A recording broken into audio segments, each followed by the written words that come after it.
نحمده ونصلي على رسوله الكريم أما بعد فأعوذ بالله من الشيطان الرجيم بسم الله الرحمن الرحيم والذين يقولون ربنا هب لنا من أزواجنا وذرياتنا قرة أعين وجعلنا للمتقين إماما صدق اللہ العظیم۔ سورۃ الفرقان کی آخری رکوع سے یہ آیت تلاوت کی۔ مسابقے میں شریک طلباء کو تو ویسے ہی پتہ چل گیا ہوگا الحمدللہ۔ اس میں اللہ تعالیٰ نے جو آیات کا تسلسل چلا آ رہا ہے ان آیات کے پیچھے سے، وہ ہے کہ اللہ نے عباد الرحمن کی خصوصیات بتائی کہ جو رحمان کے بندے ہوتے ہیں ان کی کیا کیا خصوصیت ہوتی ہے۔ اس میں سے ایک خصوصیت اس آیت میں ذکر ہے کہ رحمان کے جو بندے ہوتے ہیں والذین یقولون، وہ یہ کہتے ہیں، وہ یہ دعا مانگتے ہیں کہ ربنا ہب لنا من ازواجنا وذریاتنا قرۃ اعین وجعلنا للمتقین اماما۔ دعا کا ترجمہ کروں گا تو جتنے سرپرست یہاں آئے ہوئے ہیں ان کے دل سے دعا نکلے گی، آمین نکلے گی کہ ربنا ہب لنا من ازواجنا وذریاتنا قرۃ اعین، اے اللہ ہمیں اپنے گھر والوں سے، اپنی اولاد سے آنکھوں کی ٹھنڈک عطا فرما، وجعلنا للمتقین اماما، اور ہمیں پرہیزگاروں کا امام بنا دے۔ اب دعا جب ہم یہ مانگیں کہ ربنا ہب لنا من ازواجنا وذریاتنا قرۃ اعین، اے اللہ ہمیں اپنے گھر والوں سے، اپنے اولاد سے آنکھوں کی ٹھنڈک عطا فرما، تو یہ آنکھوں کی ٹھنڈک کیا ہوتی ہے؟ تاکہ آپ بچے یہ سمجھ سکیں کہ آپ اگر اپنے ماں باپ کو ٹھنڈک پہنچانا چاہیں تو کیسے پہنچائیں گے۔ ماں باپ کو اولاد کی طرف سے ٹھنڈک کیسے پہنچتی ہے؟ نمبر ایک کہ یہ اولاد ایمان والی اولاد ہو، مسلمان ہو، تب آنکھوں کی ٹھنڈک پہنچے گی۔ نمبر دو، وہ ایمان کے ساتھ اعمال صالحہ کرنے والی ہو، نیک کام کرنے والی اولاد ہو۔ نیک کام کس کو کہتے ہیں؟ اللہ اور اس کے رسول صلی اللہ علیہ وسلم کی بات کو مان کر چلنا، ان کے حکم کے مطابق زندگی گزارنا۔ اگر بچے اللہ اور اس کے رسول صلی اللہ علیہ وسلم کے احکام کے مطابق اپنی زندگی نہیں گزار رہے، یعنی جھوٹ وہ بول رہے، بدزبانی وہ کر رہے، غصہ وہ کر رہے، لڑائی جھگڑا وہ کر رہے، سیدھی سی بات ہے ماں باپ کو آنکھوں کی ٹھنڈک نہیں ملے گی۔ تو ماں باپ کو آنکھوں کی ٹھنڈک تب ملتی ہے جب اولاد اعمال صالحہ کرتی ہے۔ نمبر تین، والدین کے ساتھ اچھا سلوک، اچھا رویہ، ماں باپ کو مسکرا کر ملنا، تو ایسی صورت کے اندر ماں باپ کا خیال رکھنا، ماں باپ کو تکلیف نہ پہنچے، آپ کے کسی عمل سے دکھ نہ پہنچے، ماں باپ کو نہ ستانا۔ تو آپ نے ایک بات بڑی توجہ سے سنی کہ آنکھوں کی ٹھنڈک کب پہنچتی ہے؟ جب بچے ماں باپ کے ساتھ اچھا رویہ، اچھا سلوک رکھتے ہیں۔ جب بچے ماں باپ کے سامنے بدتمیزی کر رہے ہوں تو ان کو دکھ پہنچتا ہے۔ نمبر ایک ایمان،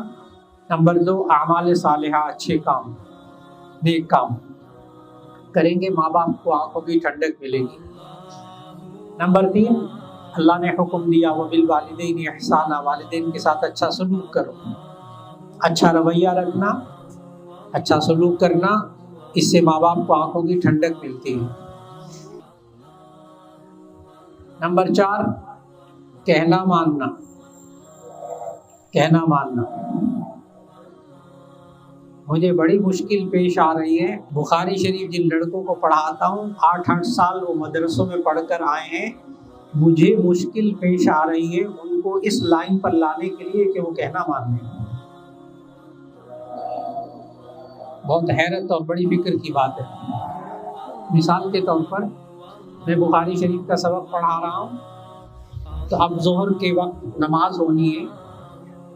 تو ان سے گزارش کرتا ہوں، یہ میرا اب اس وقت حال ہے یہ والا،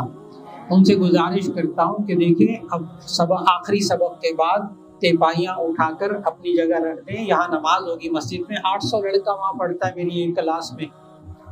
تو ان کو کہتا ہوں کہ یہ تیپائیاں اٹھا کر وہاں رکھ دیں۔ ابھی 3 دن پہلے کی بات ہے کہ نمازی آگے ظہر کی نماز میں اور کچھ تیپائیاں کافی ساری پڑی ہوئی تھی، نمازیوں کو دقت ہوئی، یعنی میرا دور حدیث کا لڑکا، میرا شاگرد میرا کہنا نہیں مان رہا، اور عصر کے وقت میرا جامعہ ترمذی کا سبق ختم ہوتا ہے، ابھی ظہر کے بعد وہی سبق پڑھانے جا رہا ہوں، سال ختم ہونے کو آ گیا، اور میں کہتا ہوں کہ دیکھو یہاں میں سبق پڑھا رہا ہوں، ابھی تھوڑی دیر کے بعد یہاں نمازیوں نے آنا ہے، نماز پڑھنی، تیپائیاں اٹھا کر چلے جانا۔ سبق پڑھا کے باہر آ جاتا ہوں تو کبھی کبھار پھر دوبارہ جاتا ہوں، گاڑی میں بیٹھ جاتا ہوں، گاڑی چلنے لگتی ہے، میں ایک دم ڈرائیور کو کہتا ہوں ذرا رک جاؤ میں نے اندر جانا ہے، پھر میں جاتا ہوں واپس، تیپائیاں پڑی ہوتی ہیں۔ میں کسی کو الزام نہیں دے رہا، میں اپنے اوپر رکھ کر بات کر رہا ہوں کہ کہنا ماننا یہ بڑی خوبی ہے، اس سے اساتذہ کو اور ماں باپ کو آنکھوں کی ٹھنڈک ملتی ہے۔ کہنا نہ ماننا یہ ایک ایسا مزاج بن چکا ہے جس سے ماں باپ کو دکھ پہنچتا ہے، میں بحیثیت استاد کے کھل کر کہہ رہا ہوں دکھ پہنچتا ہے۔ تو کہنا ماننا اس سے ماں باپ کو آنکھوں کی ٹھنڈک ملتی ہے، یہ بھی اللہ نے سورہ لقمان میں سکھایا، وَصَاحِبْهُمَا فِي الدُّنْيَا مَعْرُوفًا، ماں باپ کا کہنا مانو دنیا کے کاموں کے بارے میں دستور کے مطابق۔ ہاں اگر وہ تمہیں شرک کا حکم دے، گناہ کا حکم دے، وہ نہ مانو، وہ نہیں دیتے ماں باپ، وہ اللہ اور اس کے رسول صلی اللہ علیہ وسلم کی نافرمانی کا حکم دے، وہ نہیں مانو۔ آج وقت کا بہت بڑا تقاضا ہے کہ اپنے شاگردوں کے اندر اس عمر میں تربیت کی جائے کہ کہنا ماننے کی۔ بھائی آپ کو یہ کہا گیا کہنا مانو۔ تو آج کی نصیحتوں میں سے ایک نصیحت یہ کہ کہنا مانیے، اور مستشرقین، بڑے حضرات تو سمجھ جائیں گے فوراً، مستشرقین یعنی مغربی ممالک کے، یورپ کے لوگ جو اسلام کے بارے میں ریسرچ کرتے ہیں، انہوں نے اپنی کتابوں میں ایک بات لکھی ہے، انہوں نے لکھی ہے، یعنی کافروں نے یہ بات لکھی ہے، اس لیے بڑی توجہ سے سنیے گا، کافروں نے لکھی ہے اس لیے توجہ سے سنیے۔ وہاں لکھتے ہیں کہ یہ مسلمان 5 وقت ایک کام کرتے ہیں کہ ایک بندہ ہوتا ہے، وہ ایک بات کہتا ہے، سارے لوگ اس کی بات مان کر چلتے ہیں، وہ اللہ اکبر کہتا ہے سارے ہاتھ باندھ لیتے ہیں، وہ اللہ اکبر کہتا ہے سارے جھک جاتے ہیں، کوئی پیچھے یہ نہیں کہتا میں نے نہیں رکوع کرنا تم کر لو، اور وہ اللہ اکبر کہتا ہے سارے سجدے میں پڑ جاتے ہیں، کوئی پیچھے کھڑا نہیں ہوتا، نہیں میں نے نہیں جانا سجدے میں، آپ چلے جاؤ مجھے ضرورت نہیں۔ وہ پتہ کیا لکھتا ہے غیر مسلم مفکر، وہ لکھتا ہے کہ مسلمانوں کو جو 5 وقت نماز میں ایک امام، ایک اپنے رہنما، ایک بڑے کا کہنا ماننے کی جو پریکٹس کرائی جاتی ہے، مشق کروائی جاتی ہے، اگر یہ مسلمان قوم مسجد سے باہر آ کر بھی اس طرح بڑے کا کہنا ماننے لگ جائے تو یہ دنیا کی بہترین قوم، مضبوط ترین قوم بن جائے۔ کیا لکھا اس نے کہ اللہ کہنا ماننے کی تربیت کہاں کرواتا ہے؟ نماز میں۔ ایک بڑا کہتا ہے سارے بات مانتے، نماز درست ہو جاتی۔ تو اللہ ہماری تربیت کرتا ہے کہنا ماننے کی۔ اور آخر میں ایک بات عرض کروں گا، ہم کہتے ہیں ربنا ہب لنا من ازواجنا وذریاتنا قرۃ اعین، اے اللہ ہمیں اپنے گھر والوں سے، اپنے اولاد سے آنکھوں کی ٹھنڈک عطا فرما۔ اب آپ بچوں کے لیے بھی، آپ بڑوں کے لیے بھی، ہم جب کسی مشین سے آنکھوں کی ٹھنڈک، جسم کی ٹھنڈک حاصل کرنا چاہتے ہیں کسی مشین سے، جیسے ایئر کنڈیشن ہم گھر میں لگاتے ہیں، جب ایئر کنڈیشن لگاتے ہیں تو بڑا خیال رکھتے ہیں، کوئی بچہ یا گھر میں سے کوئی بندہ دروازہ کھول دے تو ہم بڑے غصے میں آتے ہیں، ہم بڑے کہتے ہیں نظر نہیں آتا اے سی لگا ہوا ہے، تم نے دروازہ کھول دیا، کیوں ہم غصے میں آتے ہیں؟ اس لیے کہ دروازہ کھلا رہے گا تو باہر سے تپش آئے گی، گرمی آئے گی، اور اے سی کی ٹھنڈک جتنی پہنچنی چاہیے وہ نہیں پہنچے گی۔ تو ہم بڑے ہوشیار ہیں ماشاءاللہ، جب ہم نے گھر میں اے سی چلانا ہوتا ہے تو ہم دروازے کھڑکیاں سب بند کر دیتے ہیں تاکہ باہر کی گرم ہوا نہ آئے۔ لیکن ہم ایک غلطی کرتے ہیں کہ اپنے بچوں کو حفظ کے مدارس میں داخل کر دیتے ہیں تاکہ ان سے آنکھوں کی ٹھنڈک آئے، لیکن گھر کے در و دیوار میں ٹھنڈک حاصل کرنا چاہتے ہیں ہم بچوں سے، لیکن ہم اپنے گھروں کے اندر جہنم کی آگ کی تپش کے جو دروازے ہیں وہ بند نہیں کرتے۔ جو میں نے کہنا تھا نا وہ کہہ دیا، جن دروازوں سے جہنم کی آگ کی تپش آتی ہے وہ نہیں بند کرتے۔ ویسے بچے کو حافظ بنا رہے ہیں، اس لیے بہت سے لوگ کہتے ہیں ہم نے بچوں کو حافظ بنایا، ہمیں ان سے آنکھوں کی ٹھنڈک نہیں مل رہی۔ میاں ٹھنڈک ملنے کے لیے آپ اے سی تو آپ نے لگا لیا، لیکن آپ نے اس کمرے میں ہیٹر بھی لگایا ہوا،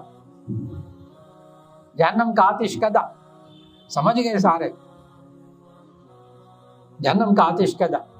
وہ بھی لگایا ہوا، اس لیے ٹھنڈک نہیں آ رہی۔ ذرا بند کر کے دیکھیں، بچوں کو حافظ بنائیں، اور پھر گناہوں کے دروازے، اپنی آنکھوں کی حفاظت، کانوں کی حفاظت، اور پھر اس کے ساتھ اس بچے کو ماحول دیں، دیکھیں آنکھوں کی ٹھنڈک ملے گی انشاءاللہ۔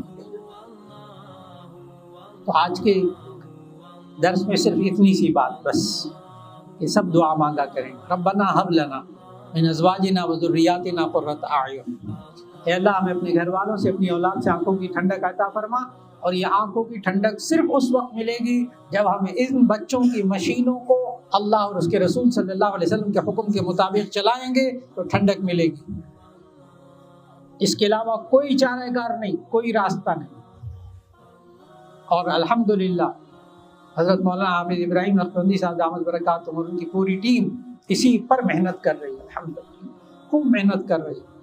حضرت کی وعظ و نصیحت بھی، حضرت کے آداب بھی، حضرت کی مجلسیں بھی، سب ان باتوں سے بھری ہوئی ہیں الحمدللہ۔ تو میں آج دیکھ رہا ہوں کہ بچے بیٹھے ہوئے ہیں اور بڑا کہنا مان کے بیٹھے ہوئے ہیں، اور میں دیکھ رہا تھا، ابھی سن رہا تھا، ان کو کہا جا رہا تھا کہ فلاں جگہ سے پڑھو، تو وہ فلاں جگہ سے پڑھتا تھا، معلوم وہ کہنا مان رہا ہے۔ وہ کوئی بھی بچہ یہ نہیں کہہ رہا تھا کہ استاد صاحب نے کہا فلاں آیت، فلاں سورت، فلاں جگہ سے پڑھو، یہ کہتا میں نے وہاں سے نہیں پڑھنا، میں نے وہاں سے پڑھنا، کوئی نہیں کہہ رہا، اس کو پتہ ہے انعام نہیں ملے گا۔ معلوم ہو یہ کہنا مان رہے ہیں، یہاں کہنا ماننے کی بھی تربیت ہو رہی ہے۔ اور میں دیکھ رہا ہوں کہ قطار میں بھی بچے بیٹھے اور بڑے سلیقے سے بیٹھے، تو الحمدللہ کہنا ماننے کی بہت صلاحیت آپ میں پیدا کی جا رہی ہے۔ اگر میں تھوڑا سا اپنی بات کے رخ کے بدلوں تو بچے سمجھتے ہیں، بچے نا یہ پریڈ دیکھتے ہیں، فوجیوں کی پریڈ دیکھتے ہیں۔ آپ پریڈ کو غور سے دیکھیں، فوجیوں کی جب وہ ٹانگ اٹھاتا ہے نا ایک، تو 1000-1500 فوجی ہوتا ہے، ہر ایک کی ٹانگ اتنی اٹھی ہوتی ہے، اور جب وہ پاؤں دوسرا رکھتے ہیں تو بالکل اتنی ہی اسی وقت میں وہ رکھتے ہیں۔ بندوق اگر اٹھائی ہوئی ہے تو بالکل ایک انداز سے اٹھائی ہوئی ہے، کب کیا کرنا ہے ایک بندے کا کہنا مان کر چل رہے ہیں۔ وہ اصل میں پریڈ نہیں ہوتی، وہ اصل میں ان کا مزاج بنایا جاتا ہے کہنا ماننے کا، جو کہہ دیا وہ مانو، جو کہا مانو۔ تو یہ باقاعدہ تربیت، اور ہمیں تربیت نماز کے لیے اللہ تعالیٰ 5 وقت روزانہ دیتا ہے، اس لیے اس کو ضرور سمجھیں اس بات کو بھی۔ اور الحمدللہ یہاں تربیت ہو رہی ہے، اور اب میں اس مسابقے پر بھی، اس میں شرکاء پر بھی، اساتذہ کو بھی، سب کو مبارکباد بھی دیتا ہوں، اور اس ادارے کی تربیت۔ اور ابھی الحمدللہ حضرت جو دکھا رہے تھے پالیسی بک اپنا حفظ کے مدارس کے لیے، اللہ تعالیٰ ان کو جزائے خیر عطا فرمائے کہ آج وقت کی ضرورت ہے، وقت کی ضرورت ہے کہ اساتذہ بھی اور طلباء کی بھی خوب تربیت کی جائے، خوب تربیت کی جائے جتنی ہو سکتی۔ اللہ رب العزت آپ سب کو جزائے خیر عطا فرمائے، آپ سب کو اس مسابقے کی برکتیں عطا فرمائے، اور اس کے ساتھ ساتھ حضرت مولانا حافظ ابراہیم نقشبندی صاحب دامت برکاتہم کے سائے کو اللہ سلامت رکھے، اور ان کے پیچھے ان کے والدین کی محنت، والد صاحب ان کے حیات ماشاءاللہ، ان کے دادا کی محنت، ان کے باقی خاندان کی محنت کہ انہوں نے قرآن کے ساتھ تعلق جوڑا، دین کے ساتھ تعلق جوڑا، اور آج ان کی نسلیں بھی اس قرآن کے ساتھ جڑی ہوئی ہیں، آپ دیکھ رہے ہیں۔ اللہ تعالیٰ ان نسلوں کو آباد رکھے، اور اسی طرح قرآن حکیم کی اور ان بچوں کی اور اس معاشرے کے بچیوں کی اللہ تعالیٰ خدمت کی توفیق عطا فرمائے۔ ایک بار پھر دلی مبارکباد کے ساتھ، بہت دعاؤں کے ساتھ، السلام علیکم ورحمۃ اللہ وبرکاتہ۔